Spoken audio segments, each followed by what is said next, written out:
Es un gusto estar contigo en este mediodía ya.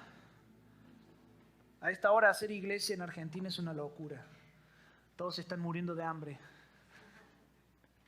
Pero qué bueno que aquí en México no, ¿verdad? ¿Ya fueron a desayunar? Qué bueno. Vamos a abrir nuestra Biblia en Nehemías capítulo 8. Venimos estudiando nuestra serie de Esdras y Nehemías y este es el principio del final. Estamos entrando en la última recta para ya cerrar con el libro de Nehemías. Son 13 capítulos, estamos en el capítulo 8, pero hoy comienza el cierre de Nehemías. Y tanto Esdras como Nehemías, ellos llegaron con un proyecto de una reconstrucción de algo. Nehemías llega a reconstruir el templo, Nehemías llega a reconstruir la muralla, Esdras llega a reconstruir el templo. Y en ambos casos, una vez que estuvieron completos esa reconstrucción física, material, permitió enfocarse en la reconstrucción del pueblo de Dios. Así es como podemos ver que en los capítulos 1 al 6 estuvimos estudiando ya unos meses atrás la reconstrucción del templo comandada por Zorobabel y después por Esdras.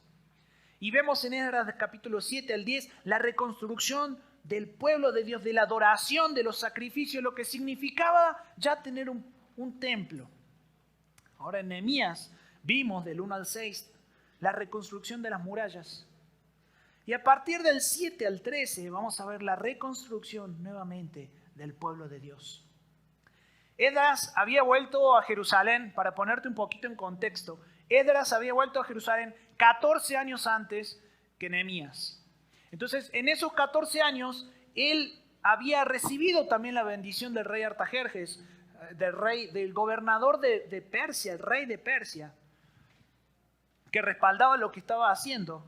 Y su propósito principal era poder regresar a enseñar al pueblo de Dios, a los judíos, la ley de Dios que había quedado ahí olvidada en el fondo de sus recuerdos. Cuando Esdras llega por primera vez a Jerusalén, las condiciones morales eran malísimas, deplorables. Todo muy mal, el pueblo totalmente desenfocado. Pero a medida que fue enseñándole por medio de la oración y la exposición de la palabra, empezaron a responder y a obedecer la ley de Dios. Pocos años después, llega Nehemías, llega a la ciudad, desafía a los judíos a confiar en Dios.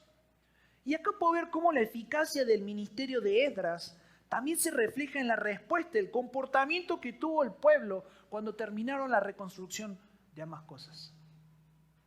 Nehemías termina la muralla, en eso quedamos, se termina la reconstrucción de las murallas, se termina todo el ataque externo que había, todos los ataques internos que había, la difamación del mismo Nehemías. Todo eso llega a su fin y llegamos al capítulo 8, donde el pueblo mismo es quien le pide a Esdras que puedan leer la palabra de Dios. El pueblo mismo es el que le dice: Esdras, por favor, lee la palabra de Dios. Mira, vamos al versículo 1 y vamos a leer todo el capítulo 8 de Esdras. Todo el pueblo se reunió como un solo hombre en la plaza que estaba delante de la puerta de las aguas y pidieron al escriba Esdras que trajera el libro de la ley de Moisés que el Señor había dado a Israel. Entonces el sacerdote Esdras trajo la ley delante de la asamblea de hombres y mujeres y de todos los que podían entender lo que oían. Era el primer día del mes séptimo y leyó en el libro frente a la plaza que estaba delante de la puerta de las aguas desde el amanecer hasta el mediodía, en presencia de hombres y mujeres de los que podían entender, y los oídos de todo el pueblo estaban atentos al libro de la ley. El escriba Esdras estaba sobre un estrado de madera que había hecho para esta ocasión. Junto a él a su derecha estaban Matatías, Sema, Anías, Urías, Hilcías, Maasías, y a su izquierda Penén y Amén. Mientras alzaban las manos, después se postraron y adoraron al Señor rostro en tierra. También Jesúa, Bani, Serebía, Jamín, Acub, Sabetai, Jodías, Maasías, Kelita, Azarías, Josabed, Hanán, Pelaías, y los levitas explicaban la ley al pueblo mientras el pueblo permanecía en su lugar. Y leyeron en el libro de la ley de Dios, interpretándolo y dándole el sentido para que entendieran la lectura. Entonces Nehemías, que era el gobernador, y Esdras, el sacerdote y escriba, y los levitas que enseñaban al pueblo, dijeron a todo el pueblo: este día es santo para el Señor su Dios. No se entristezcan ni lloren, porque todo el pueblo lloraba al oír las palabras de la ley. También les dijo: vayan, coman de la grasa, beban de lo dulce y manden raciones a los que no tienen nada preparado, porque este día es santo para nuestro Señor. No se entristezcan, porque la alegría del Señor es la fortaleza de ustedes. Los levitas calmaron a todo el pueblo diciéndole: callen, porque el día es santo, no se entristezcan. Entonces todo el pueblo se fue a comer, a beber, a mandar porciones y a celebrar una gran fiesta, porque comprendieron las palabras que les habían enseñado. Era una gran fiesta, porque comprendieron las palabras que les habían enseñado. Al segundo día, los jefes de casas paternas de todo el pueblo, los sacerdotes, los levitas, se reunieron junto al escriba Esdras para entender las palabras de la ley. Y encontraron escrito en la ley que el Señor había mandado por medio de Moisés que los israelitas habitaran en tabernáculos durante la fiesta del mes séptimo. Así que ellos dieron a conocer esta proclama en todas sus ciudades y en Jerusalén: salgan al monte y traigan ramas de olivo silvestre, ramas de mirto, ramas de palmera y ramas de otros árboles frondosos para hacer tabernáculos, como está escrito. El pueblo salió y trajeron las ramas y se hicieron tabernáculos, cada uno en su terrado, en sus patios, en los patios de la casa de Dios, en la plaza de la puerta de las aguas y en la plaza de la puerta de Efraín. Toda la asamblea de los que habían regresado de la cautividad hicieron tabernáculos y habitaron en ellos. Los israelitas ciertamente no habían hecho de esta manera desde los días de Josué, hijo de Nun, hasta aquel día. Y hubo gran regocijo. Esdras leyó el libro de la ley de Dios. Cada día, desde el primer día hasta el último día, celebraron la fiesta 7 días, y al octavo día hubo una asamblea solemne según lo establecido. Cuando veo esto, me llama mucho la atención muchas cosas. Recordá cómo venía el pueblo. El pueblo venía de estar dividido, el pueblo mismo se estaba oprimiendo a sí mismo, había ataques de la gente de afuera que quería oprimir al pueblo. Todo con el mismo objetivo: que no se construyese la muralla, que no se lleve a cabo lo que Dios había establecido. Interno, externo, difamación, murmuración. Unos le eran fieles a Tobías, otros no querían serle fieles a Nehemías por cuestiones económicas, por conveniencia económica. Pero ¿qué pasa? Dios respalda Nehemías, se construye el muro en un tiempo récord, 52 días dice la palabra. Y el pueblo, llegamos al capítulo 8, todo el pueblo se reunió como un solo hombre en la plaza que estaba delante, como un solo hombre. Me llama muchísimo la atención. Y cuando veía esto, podía ver que la unidad del pueblo de Dios, por medio de la palabra, lleva al pueblo a la adoración, al arrepentimiento y a la obediencia a Él.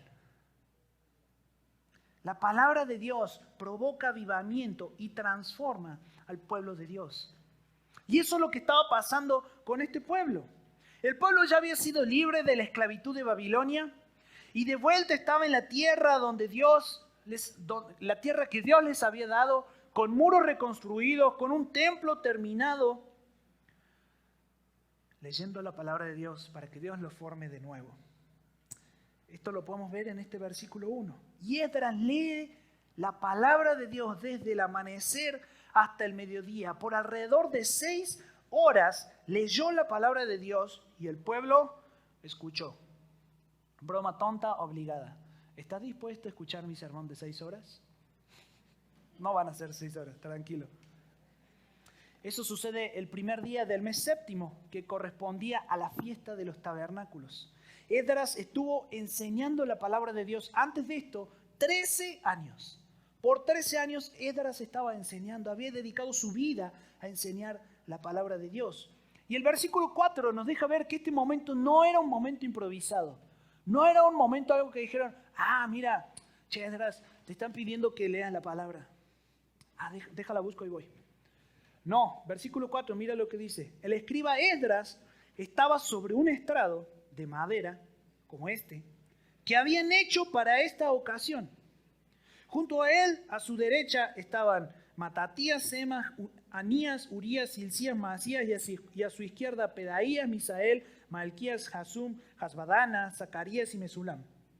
Es decir, mientras todos estaban construyendo la muralla, había un loquito que lo mandaron comandado por Esdras y Nehemías a construir un estrado, un escenario para ese momento específico que la palabra no lo dice, pero nosotros podemos suponer de que no era una consecuencia de nada, sino que fue algo planificado, fue algo pensado.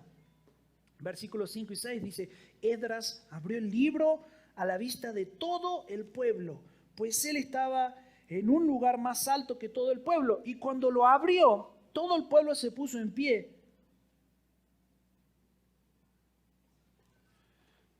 Cuando lo abrió, todo el pueblo se puso en pie. ¡Qué bárbaro! ¿Cómo son? Cuando lo abrió, todo el pueblo se puso en pie. Entonces Esdras bendijo al Señor el gran Dios. Y todo el pueblo respondió. Amén. Amén. Mientras alzaban las manos, después se postraron y adoraron al Señor rostro en tierra. Puedes tomar este lugar. Este pueblo tenía un respeto por la palabra de Dios tan impresionante. ¿Sabes por qué? Porque esto no era un libro, era la palabra de Dios. ¿Qué pasaría si hoy mismo, de pronto, una voz estrepitosa interrumpe acá y empieza a hablar? Y es la voz de Jehová. ¿Qué pasaría contigo?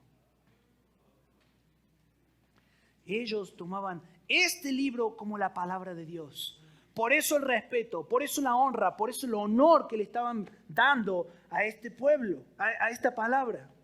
Un trabajo arduo que Esdras venía llevando a cabo. Él venía presentando la palabra de Dios todos los días, junto con Nehemías después, que Nehemías, llevó a cabo la palabra de Dios. Porque Nehemías tuvo que actuar de forma dependiente, es decir, no podemos solos, Dios está con nosotros, Él es nuestra fuerza, Él es nuestra fortaleza, Él nos levanta, Él nos protege. Todo eso era lo que Esdras Nehemías en la ley.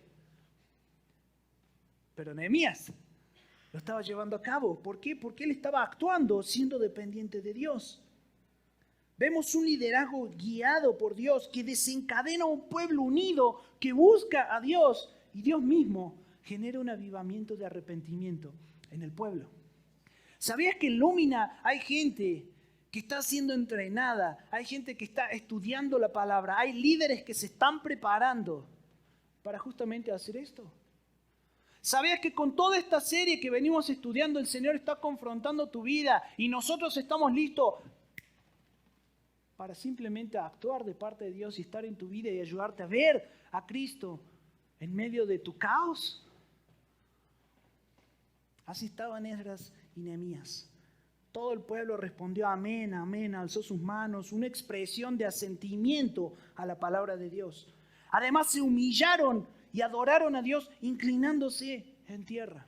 Versículos 7 y 8 dice, también Jesúa, Bani, Serebía, Jamín, Acub, Sabetai, Jodías, Masías, Kelita, Azarías, Josabed, Hanán, Pelaías y los levitas, explicaban la ley al pueblo mientras el pueblo permanecía en su lugar y leyeron en el libro de la ley de Dios interpretándolo y dándole el sentido para que entendieran la lectura.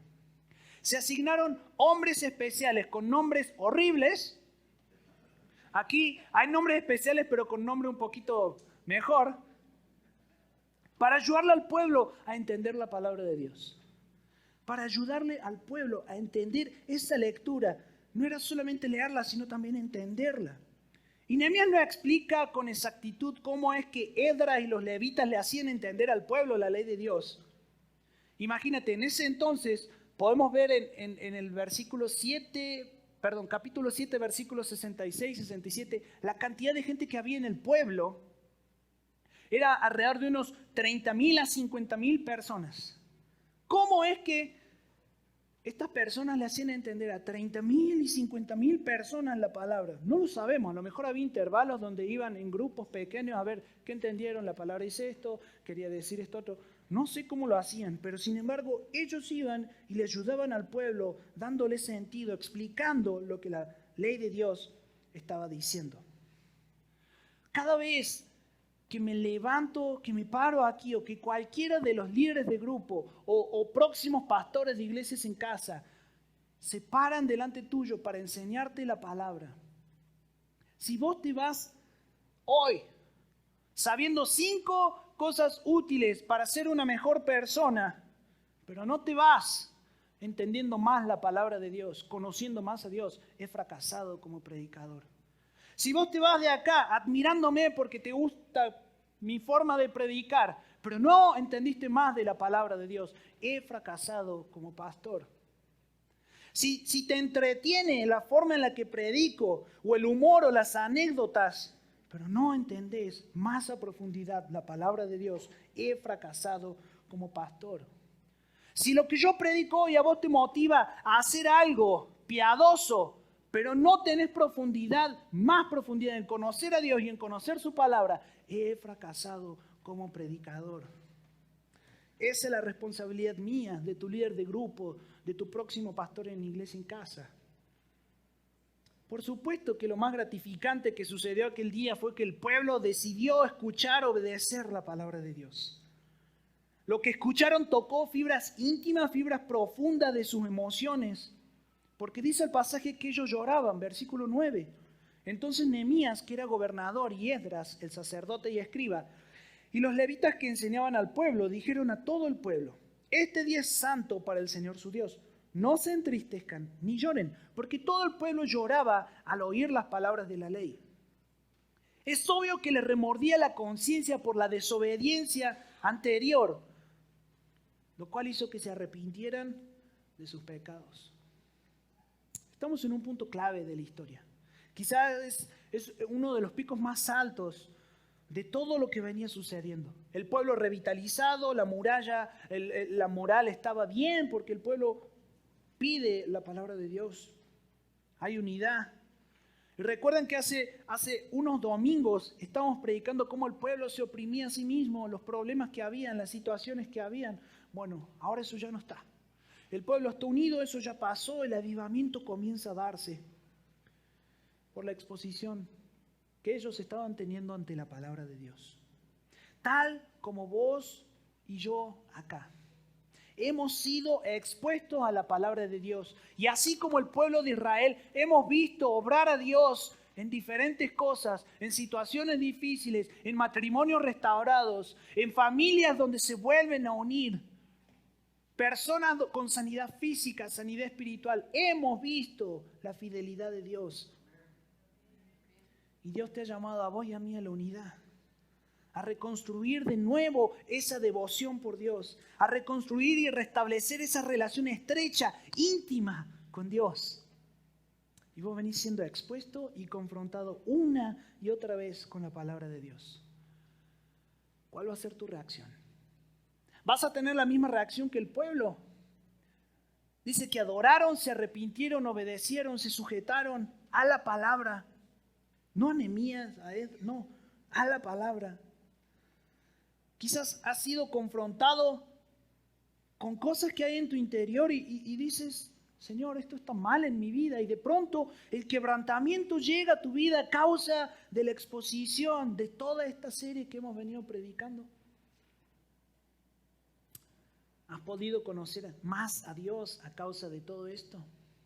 2 Timoteo capítulo 3 versículos 16, 17 dice que toda escritura es inspirada por Dios, útil para enseñar, reprender, corregir, instruir en justicia, a fin de que el hombre de Dios sea perfecto, equipado para toda buena obra. La palabra de Dios estaba cumpliendo su propósito en Israel. Y yo sé que a veces la palabra de Dios duele. Yo sé que a veces es muy difícil ser redarguido, corregido, a tal punto de un dolor de lágrimas. El pueblo estaba en ese punto. Había lágrimas de dolor. Evidencia de ese dolor era que habían sido confrontados con el pecado que había en ellos. Y yo te quiero preguntar, ¿cómo has sido confrontado vos en tu vida a través de esta serie? A través de la exposición de la palabra. ¿Qué ha generado en vos todo esto? ¿Has sido confrontado con tu pecado, con tu egoísmo, con tu orgullo, con tu deseo de satisfacción constante a tu vida por encima de todo? ¿Has sido confrontado con la falta de unidad que hay en ti por estar hablando, murmurando, susurrando por estar teniendo actitudes como las que tenía el pueblo oprimiéndose a sí mismo, el pueblo mirando por sí mismo y no por su semejante dentro del mismo pueblo. ¿Con qué te ha confrontado el Señor? ¿Qué ha hecho Dios en ti al exponerte a su palabra aquí en Iglesia Lumina? ¿Ha traído convicción de pecado? ¿Ha traído arrepentimiento? Y quizás eso puede doler un poco. Sí, claro que sí. Claro que sí duele. Pero nuestro conocimiento del pecado que hay en mí nunca debe ser más grande que nuestro conocimiento de Jesús como mi Salvador. ¿Has sido confrontado con la palabra? Sí, claro que sí. Pero ¿sabes qué? Ese pecado con el que vos estás lidiando, que estás diciendo, Señor, soy un gran pecador, ya no sé qué hacer. Tienes que recordarte que Él es un Salvador aún más grande. Tienes que recordarte que Él ya pagó por eso. Eso no te lleva a acomodarte y conformarte, porque el Espíritu Santo va a estar ahí. Oye.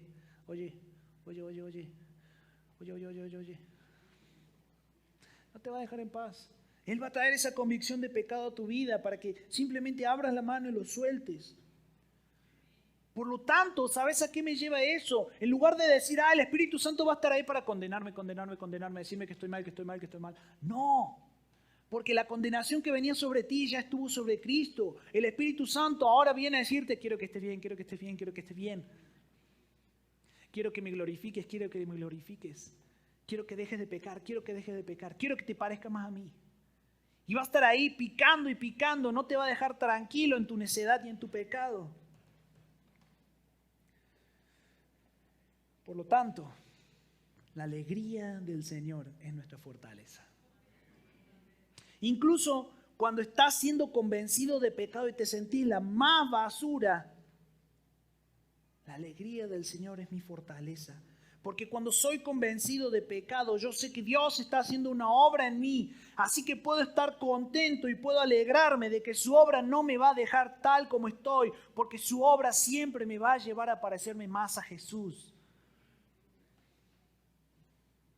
Dios decide restaurar el templo, restaura la muralla, restaura la adoración, trae salvación, protección a su pueblo. ¿Sabes por qué?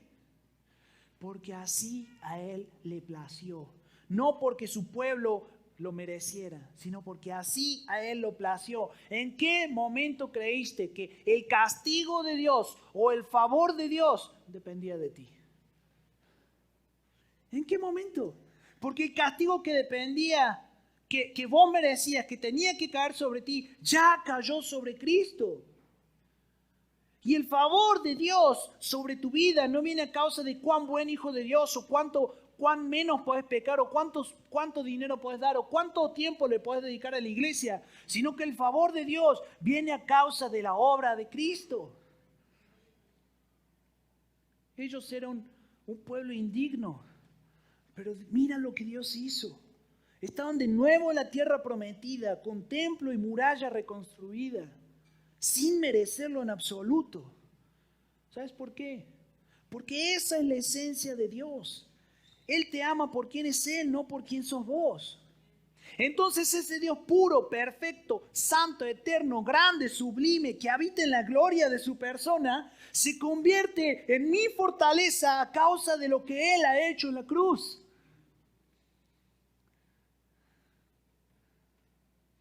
Dios se convierte en nuestra fortaleza porque Él nos salva, Él nos restaura, Él nos protege. ¿Quién más importante que Dios? ¿Quién más puede proteger más eficazmente a su pueblo que Dios mismo?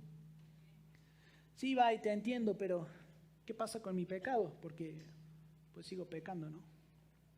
La lectura de la palabra de Dios hizo que el pueblo se sienta culpable de su pecado y estaban llorando, porque el pecado sí es una realidad en tu vida y en la mía. Sí, somos pecadores. El pueblo de Israel era pecador, vos sos pecador. Y quizás te encontrás en la misma situación que el pueblo el día de hoy al ser confrontado con la palabra. Tan solo mira lo que Dios ha hecho por el pueblo y lo que Dios ha hecho por ti. ¿Quieres ver qué es lo que Dios ha hecho por vos. ¿Querés saber qué tan dispuesto está Dios alegremente a recibirte nuevamente? Israel estaba en la tierra prometida, con muralla reconstruida, con templo construido y con la moral y su vida de adoración espiritual creciendo en Dios. ¿Sabes cuál es el paralelismo contigo? Tú estás aquí hoy. Y si tú estás aquí es porque el Señor te trajo. Y si tú estás aquí es porque el Señor quiere hacer una obra en ti y Él quiere levantarte a ti para que seas un hijo de Dios que glorifique su nombre y que trabaje para su reino.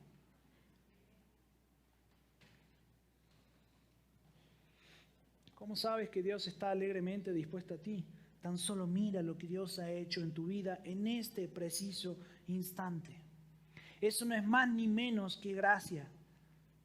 ¿Cómo te has sentido en la adoración? De seguro el Señor marcó algo, dijiste, eres digno, Señor, entiendo que eres digno. O a lo mejor viste un pecado y te sentiste indigno y de pronto viene la palabra y dices, claro, sí, yo soy digno en Cristo. Tanto de un lado o del otro te has sentido, has sido confrontado y expuesto a la presencia de Dios. Eso es gracia. Por eso la alegría del Señor es nuestra fortaleza. Versículos 11 y 12 dice, los levitas calmaron a todo el pueblo diciéndole, callen, porque el día es santo, no se entristezcan. Entonces todo el pueblo se fue a comer, a beber, a mandar porciones y a celebrar una gran fiesta, porque comprendieron las palabras que les habían enseñado. Quiero decirte algo muy importante. ¿Me creerías si te dijera que Dios está complacido contigo? ¿Me creerías si yo te dijese que Dios está complacido contigo? ¿Sabes por qué? Por el simple hecho de que nuestra fe está cimentada en Jesús. Porque cuando Dios mira a tu persona, ve a Cristo. El problema sería si no estás en Cristo. Si tu fe no está puesta en Él, si tú no crees en Él como tu Salvador. Ahí sí, preocúpate para saber si Dios está complacido contigo o no. Pero vos que has puesto tu fe en Jesucristo, ¿me crees si te digo que Dios está complacido contigo? Por la obra de Jesús en la cruz, no por vos. Por la obra de Jesús en la cruz. El pueblo se fue alabando a Dios, porque entender la palabra de Dios te trae una sensación dulce, de gozo, de saber, qué hermosa, Señor, tu palabra. O de lo contrario, también la palabra, entiendes la palabra de Dios y dices, Señor, perdóname por haberte pecado, pero acá estoy pidiéndote perdón, viniendo de nuevo a ti. ¿Y sabes qué pasa? Eres reconciliado.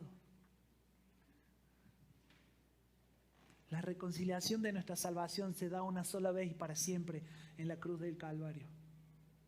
Sin embargo, nosotros necesitamos venir a Cristo constantemente, a diario, y decirle, Señor, te necesito tu evangelio. El pueblo de Dios, Israel, fue confrontado y es avivado y se rinde a sus pies. Y un pueblo transformado y avivado camina dependiente y sometido a Dios. Ya vimos en los primeros 12 versículos que Esdras y Nehemías tenían en este momento, probablemente, yo creo que este momento sí fue planificado. Yo puedo deducir que había gente que todavía no le era leal a Nehemías, ni estaba entendiendo lo que estaba pasando. De hecho, lo veíamos la semana pasada. Cómo habían algunos que, Nehemías 6, versículos 17 y 19, decía que se mandaban cartas de los nobles de Judá, es decir, los que tenían que estar apoyando a Nehemías, le mandaban cartas a Tobías, que Tobías mismo estaba conspirando en contra de Nehemías. Y a lo mejor estaba algunos no de Secanías, bajo el juramento, a Tobías, que era el yerno de Secanías.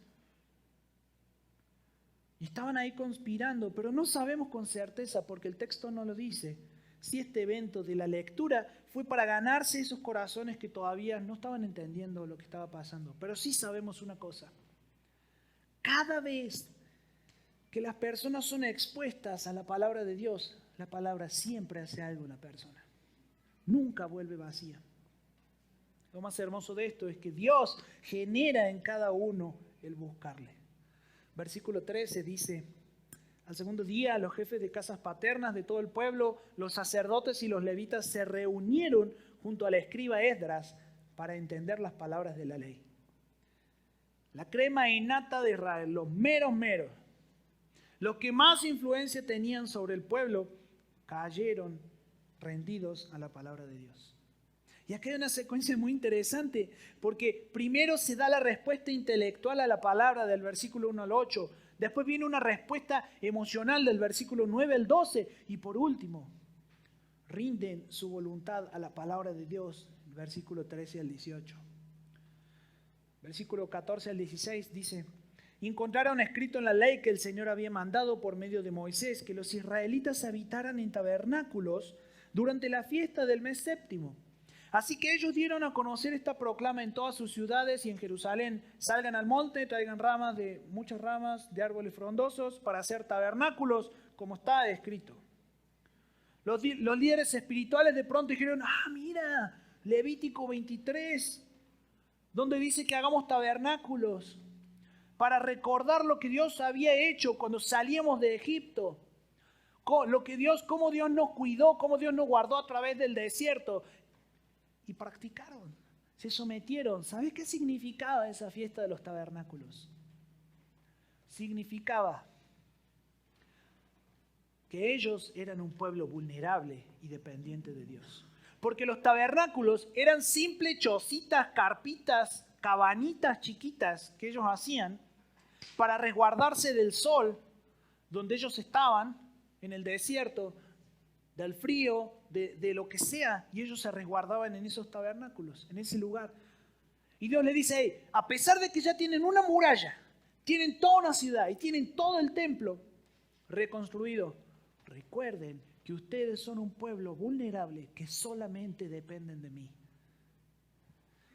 Eso era para el pueblo de Israel, festejar la fiesta del tabernáculo. Un pueblo transformado y avivado camina dependiente y sometido a Él. A Israel le cae el 20 de lo que significaba ser expuesto a la palabra de Dios, y eso los lleva a someterse a Él y a su palabra, y los lleva a vivir la palabra. Quizás nosotros no estamos en ese trasfondo de ser el pueblo de Israel, donde vamos a decir: hagamos la fiesta del tabernáculo y recordemos lo que Dios hizo con nuestros antepasados. Probablemente en este auditorio haya dos tipos de personas. Uno, los que son como Abraham, que no tenían una historia de dónde recordar a Jehová.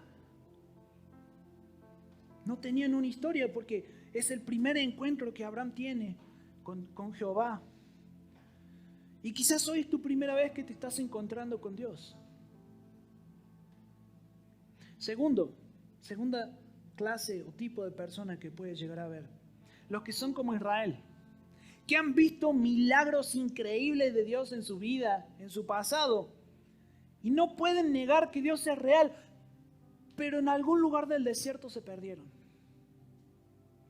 En algún lugar del desierto se extraviaron por ahí. Si tu condición es la primera, como la de Abraham, que no tenía una historia pasada con Dios, sino que era nuevo, déjame decirte que estás en el lugar adecuado, porque estás en la mismísima presencia del Dios vivo y santo que te está llamando, así como llamó a Abraham. Gálatas capítulo 3, versículos 6 a 9 dice: Dios aceptó a Abraham porque él confió en Dios. Sepan entonces que los verdaderos descendientes de Abraham son todos los que confían en Dios. Desde mucho antes, la Biblia decía que Dios también iba a aceptar a los que no son judíos, siempre y cuando pusieran su confianza en Jesucristo. Por eso le dio a Abraham esta buena noticia: gracias a ti bendeciré a todas las naciones. Así que Dios bendice. Necesitas creer en Jesús como tu único Señor y Salvador y depender de este Dios maravilloso que tiene el control de tu vida. Porque ¿sabes qué? Vos no tenés el control de tu vida. Él sí lo tiene, vos no. Ahora, si estás del otro lado, quiero hablarte a vos también. Que ya has tenido un encuentro con Dios, que ya has caminado con Dios de tantas formas, viste a Dios obrar en tu vida, Dios te respondió oraciones, tuviste encuentros personales con Dios ahí en tu tiempo de oración. pero te extraviaste en algún lugar del desierto. Y esa pasión que antes había ya no está. Hoy estás siendo confrontado no por mí, sino por Dios mismo.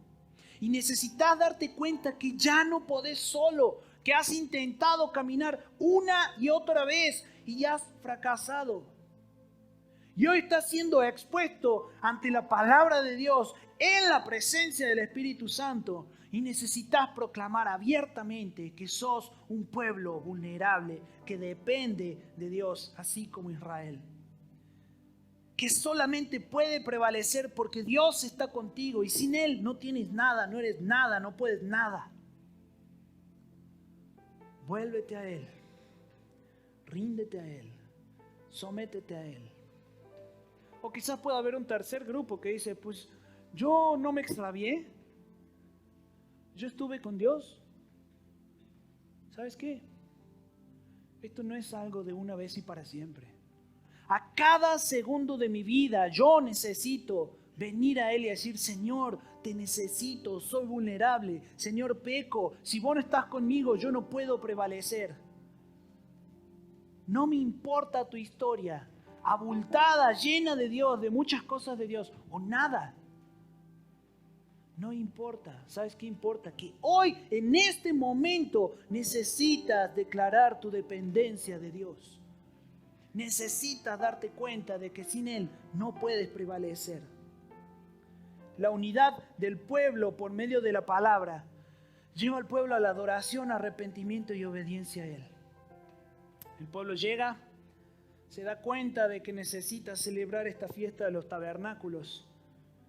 Como te decía, eso representaba protección contra el sol, descanso, cuidado el cuidado que ellos necesitaban en el desierto.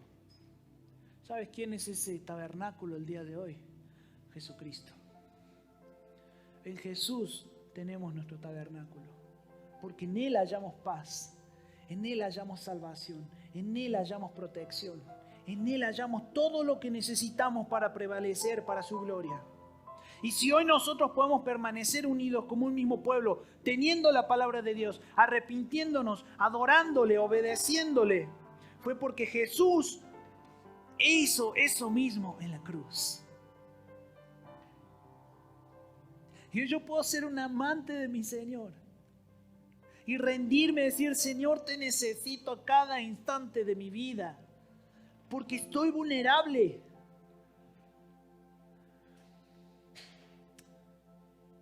Él permaneció unido al Padre, atesorando la palabra, adorando al Padre en obediencia y sujeción a Él. Por eso yo también puedo hacerlo.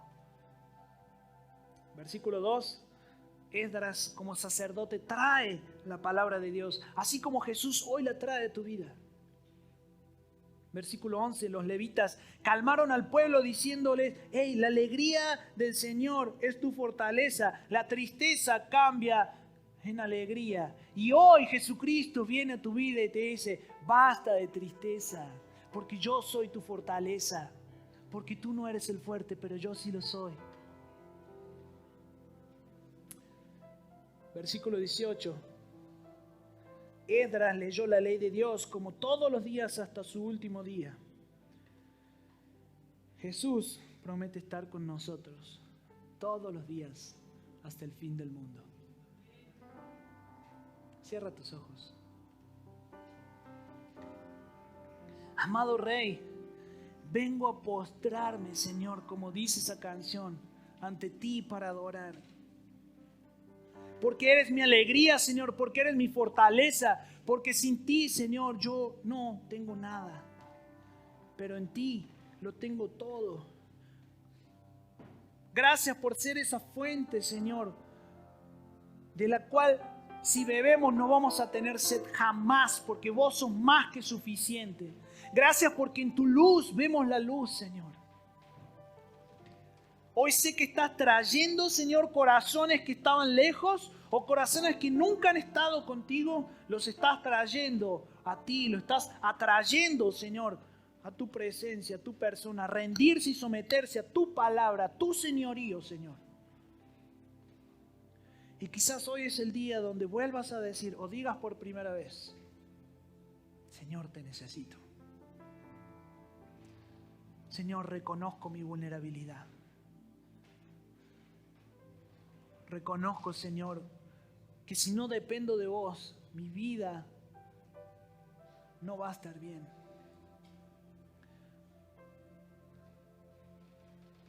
Señor, este pueblo que vos has unido, Señor, hoy se arrepiente, te adora, se postra ante ti y quiere obedecerte, Señor, en sujeción a tu palabra, a tu voz, a tu guía, Espíritu Santo. Haz de nosotros, haz de Iglesia Lumina lo que tú quieras, Señor. En el nombre de Jesús. Amén.